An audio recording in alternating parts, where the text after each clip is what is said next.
ఇది జర్మనీలోని ఒక railway station అనమాట. ఈ రైల్వే స్టేషన్‌లో ఇప్పుడు మనం ఉన్నాం. చూద్దాం రైల్వే స్టేషన్ ఎలా ఉంటుంది జర్మనీ రైల్వే స్టేషన్‌లో. ఇది బయట పార్కింగ్ ప్లేసెసు, తర్వాత మనకి బస్సులు గనుక మనం బయటికి వెళ్తానికి అయి లోకల్ బస్సులనమాట.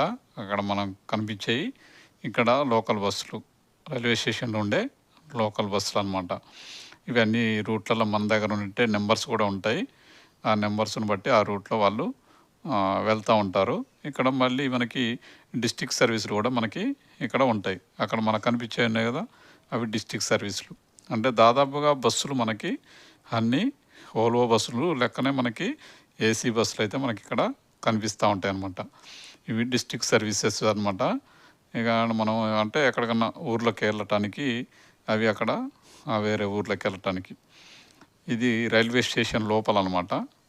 మనకి చెప్పా కదా ట్రైన్స్ మనకి ఇది ఇక్కడ ఒక 4, 5 రకాలు ఉంటాయని. దాదాపుగా ట్రైన్స్ అయితే అన్నీ ఒకే తిరిగి ఉంటాయి. మన వెనక కనపడే టికెట్స్ అనమాట. అవి మన దగ్గర కూడా కనిపిస్తాయి. మెయిన్గా మనం చెప్పాల్సింది ఏంటంటే ఇక్కడ కార్ పార్కింగ్. కార్ పార్కింగ్లో ఎవరు డబ్బులు వసూలు చేసే వాళ్ళు ఉండరు.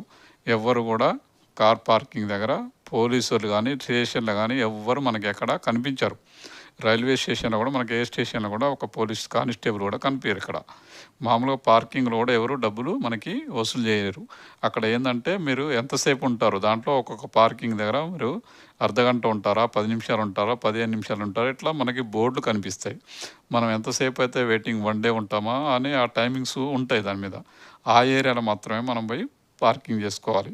పార్కింగ్ కూడా మనం అక్కడ మనకి బూతులు కనపడతాయి. అక్కడక్కడ మనకి అవి మిషన్స్ కనపడతాయి. అక్కడికి పోయి మాత్రమే మనమే అవర్స్ మనం ఎప్పుడైతే వచ్చామో ఆ టైమింగ్స్, తర్వాత మనం ఎంతసేపు ఉంటామో అవన్నీ మనం దాంట్లో ఎంటర్ చేసుకొని మనం ఆ డబ్బులు పే చేస్తే మనకు ఒక రిసిప్ట్ వస్తుంది.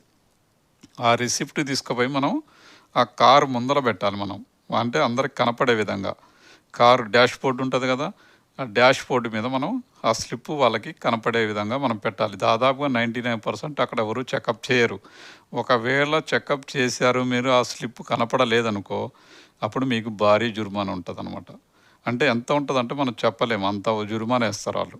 కాబట్టి ఎవరు కూడా పార్కింగ్ ప్లేస్లో ఇది ఒక పార్కింగ్ ప్లేస్, ఇది కూడా ఒక పార్కింగ్ ప్లేస్ బయట.